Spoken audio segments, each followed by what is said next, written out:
പ്രധാനമന്ത്രിയെ അവഹേളിക്കുന്ന തരത്തിൽ അദ്ദേഹത്തിന്റെ പിതൃത്വത്തെ ചോദ്യം ചെയ്തുകൊണ്ടും അദ്ദേഹത്തിന്റെ മരണപ്പെട്ടു പോയിട്ടുള്ള അമ്മയെ വരെ പരിഹസിക്കുന്ന തരത്തിലാണ് ഒരു വീഡിയോ ഇന്ന് സാമൂഹ്യ മാധ്യമങ്ങളിൽ ജാൻമണി സ്പ്രെഡ് ചെയ്തുകൊണ്ടിരിക്കുന്നത്. ഇതിനെതിരെ കർശനമായിട്ടുള്ള നിയമ നടപടികൾ വേണമെന്നാവശ്യപ്പെട്ടുകൊണ്ടാണ് ഞങ്ങൾ കമ്മീഷനൊക്കെ ഇന്ന് പരാതി നൽകിയിരിക്കുന്നത്. എന്തും പറഞ്ഞതിന് ശേഷം ഒരു മാപ്പ് പറഞ്ഞാൽ ഒതുങ്ങി തീരുന്നതല്ല വിഷയങ്ങൾ. അവര് ഡിലീറ്റ് ചെയ്തു എന്ന് അവകാശപ്പെടുമ്പോഴും ഇന്നും ആ വീഡിയോ സാമൂഹ്യ മാധ്യമങ്ങളിൽ സർക്കുലേറ്റ് ചെയ്തുകൊണ്ടിരിക്കുകയാണ്. നമസ്കാരം.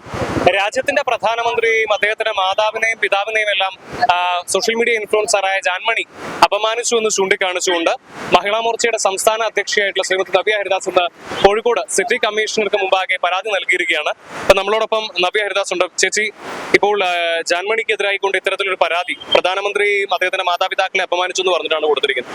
അല്ല, എന്താണ് ഇതിന്റെ അടിസ്ഥാനം? അതെ, പ്രധാനമന്ത്രിയെ അവഹേളിക്കുന്ന തരത്തിൽ അദ്ദേഹത്തിന്റെ പിതൃത്വത്തെ ചോദ്യം ചെയ്തുകൊണ്ടും അദ്ദേഹത്തിന്റെ മരണപ്പെട്ടു പോയിട്ടുള്ള അമ്മയെ വരെ പരിഹസിക്കുന്ന തരത്തിലാണ് ഒരു വീഡിയോ ഇന്ന് സാമൂഹ്യ മാധ്യമങ്ങളിൽ ജാൻമണി സ്പ്രെഡ് ചെയ്തുകൊണ്ടിരിക്കുന്നത്. ഒരു നിയമ സംവിധാനത്തെ ചോദ്യം ചെയ്യുന്ന സമയത്ത് ഓഫ് കോഴ്സ് നമുക്ക് ഫ്രീഡം ഓഫ് സ്പീച്ച് ഉണ്ട്, ഫ്രീഡം ഓഫ് എക്സ്പ്രഷൻ ഉണ്ട്. പക്ഷെ അതിനെ ദുരുപയോഗം ചെയ്തുകൊണ്ട് ആർക്കും എന്തും ആർക്കെതിരെയും വിളിച്ചു പറയാം എന്നുള്ളൊരു സന്ദേശമാണ് ഈ വീഡിയോയിലൂടെ ഇന്ന് പ്രകടമാകുന്നത്. തീർച്ചയായിട്ടും ഇതിനെതിരെ കർശനമായിട്ടുള്ള നിയമ നടപടികൾ വേണമെന്നാവശ്യപ്പെട്ടുകൊണ്ടാണ് ഞങ്ങൾ കമ്മീഷനൊക്കെ ഇന്ന് പരാതി നൽകിയിരിക്കുന്നത്. മഹിളാ മോർച്ചയുടെ സ്റ്റേറ്റ് പ്രസിഡന്റ് എന്നുള്ള നിലയിലുള്ള പരാതിയാണ് ഇന്ന് നൽകിയിട്ടുള്ളത്. ഇതിനെ തുടർന്ന് നാളെ രാവിലെ 10 മണിക്ക് കേരളത്തിലെ എല്ലാ പോലീസ് സ്റ്റേഷനുകളിലും മഹിളാ മോർച്ചയുടെ പ്രവർത്തകരെത്തും. ഇവർക്കെതിരെ നിയമ നടപടികൾ കൈക്കൊള്ളണമെന്നുള്ള ആവശ്യം ഉന്നയിച്ചുകൊണ്ടുള്ള പരാതി എല്ലാ സ്റ്റേഷനുകളിലും ഞങ്ങൾ എത്തി. ജാൻമണി പിന്നീട് ഒരു മാപ്പപേക്ഷയൊക്കെ രംഗത്ത് ഗൗനിക്കുന്നില്ല. ഒരിക്കലും ഇല്ല. കാരണം എങ്ങനെ ആ മാപ്പപേക്ഷ അവർ തന്നെ പറയുന്നുണ്ട്, പലയിടങ്ങളിൽ നിന്നും ആളുകൾ വിളിച്ചു രൂക്ഷമായിട്ട് അവരെ വിമർശിച്ചു എന്ന്. അങ്ങനെ വിമർശനങ്ങൾ ഏറ്റുവാങ്ങാൻ തുടങ്ങിയ സമയത്താണ് അത് പിൻവലിക്കൂ എന്ന് പറഞ്ഞുകൊണ്ട് ഒരു മാപ്പ് പറയുന്ന വീഡിയോയുമായിട്ട് രംഗത്തെത്തിയിട്ടുള്ളത്.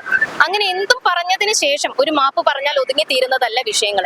അവര് ഡിലീറ്റ് ചെയ്തു എന്ന് അവകാശപ്പെടുമ്പോഴും ഇന്നും ആ വീഡിയോ സാമൂഹ്യ മാധ്യമങ്ങളിൽ സർക്കുലേറ്റ് ചെയ്തുകൊണ്ടിരിക്കുകയാണ്. നിരവധി ആളുകൾ അത് വീണ്ടും വീണ്ടും അതെടുത്ത് പ്രചരിപ്പിച്ചുകൊണ്ടിരിക്കുകയാണ്.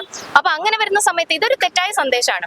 കാരണം എന്തും വിളിച്ചു പറഞ്ഞതിന് ശേഷം മാപ്പ് പറഞ്ഞാൽ അത് അവിടെ ഒതുങ്ങി തീർന്നു എന്നാണെങ്കിൽ നാളെയും ഇത് റിപ്പീറ്റഡ് ആവും. ഡൽഹി അതെ ഇപ്പൊ പറഞ്ഞുകൊണ്ട് പറയണ്ടല്ലേ, ഡൽഹി കലാപത്തിന്റെ സമയത്ത് ഇതുപോലെ പല ആളുകളും പലതരത്തിലുള്ള വീഡിയോ പ്രചരിപ്പിക്കുകയും പിന്നീട് മാപ്പ് പറയുകയും ചെയ്യുന്നത്. അപ്പൊ ഇതൊരു ട്രെൻഡായിട്ട് മാറുന്നുണ്ടോ?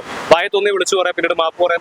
അതുകൊണ്ടാണ് ഞങ്ങൾ പറഞ്ഞതും ഒരിക്കലും ഒരു മാപ്പപേക്ഷ കൊണ്ട് തീരുന്ന ഒരു പ്രശ്നമല്ല ഇത് എന്നുള്ളത്. നിയമത്തിന്റെ മുൻപിൽ കൊണ്ടുവന്നേ മതിയാകൂ എന്നുള്ളത് തന്നെയാണ് മഹിളാ മോർച്ച മുൻപോട്ട് വെക്കുന്ന ആവശ്യം.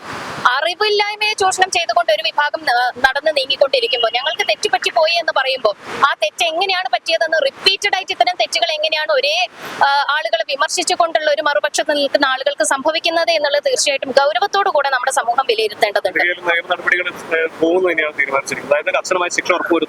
അതെ, കമ്മീഷനോട് ഞങ്ങൾ സംസാരിച്ചിട്ടുണ്ട്. അദ്ദേഹം പറഞ്ഞിട്ടുള്ളത് കൃത്യമായിട്ടും അതിന്റേതായിട്ടുള്ള സീരിയസ്നെസ്സിൽ ഈ കേസ് എടുക്കും എന്നുള്ളത് തന്നെയാണ്. ഡൽഹിയിൽ CJPയുടെ പ്രതിഷേധം നടക്കുന്ന വേളയിലായിരുന്നു ജാൻമണിദാസ് ഇത്തരത്തിൽ പ്രധാനമന്ത്രി നരേന്ദ്രമോദിയെയും അദ്ദേഹത്തിന്റെ മാതാപിതാക്കളെയും അപമാനിച്ചുകൊണ്ടുള്ള ഒരു പ്രസ്താവന നടത്തിയത്.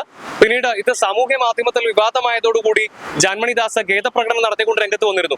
തനിക്ക് മലയാളം വല്ലാതെ അറിയില്ല, അതുകൊണ്ട് സംഭവിച്ചൊരു തെറ്റാണ്, പലയിടത്തു നിന്നും തനിക്ക് ഭീഷണി കോളുകൾ അടക്കം വരുന്നുണ്ടെന്നെല്ലാം ചൂണ്ടിക്കാണിച്ചുകൊണ്ട് അവർ ഒരു ഖേദപ്രകടനവും നടത്തിയിരുന്നു. എന്നാൽ ഒരു ഖേദപ്രകടനത്തിൽ ഒതുക്കാവുന്നതല്ല ജാൻമണിയുടെ ഭാഗത്ത് നിന്നുണ്ടായ തെറ്റ് എന്നുള്ളതാണ് മഹിളാ മോർച്ചയുടെ സംസ്ഥാന അധ്യക്ഷയായിട്ടുള്ള നവ്യ ഹരിദാസ് ഇപ്പോൾ വ്യക്തമാക്കിയിരിക്കുന്നത്. താനിപ്പോൾ മഹിളാ മോർച്ചയുടെ സംസ്ഥാന അധ്യക്ഷ എന്ന നിലയ്ക്കാണ് പരാതി നൽകിയത്. മാത്രവുമല്ല, ഇനി മഹിളാ മോർച്ചയുടെ ഓരോ ഘടകവും അതത് പോലീസ് സ്റ്റേഷനുകളിൽ പരാതി നൽകും സംസ്ഥാന വ്യാപകമായി എന്നുള്ളതാണ് നവ്യ ഹരിദാസ് ഇപ്പോൾ വ്യക്തമാക്കിയിരിക്കുന്നത്. എന്ത് തന്നെയായാലും ജാൻമണിയുടെ നാക്കുപിട വല്ലാത്ത പുലിവാലാണ് ഇപ്പോൾ ജാൻമണിയെ കൊണ്ടുവന്ന് എത്തിച്ചിരിക്കുന്നത് എന്നുള്ളതാണ്.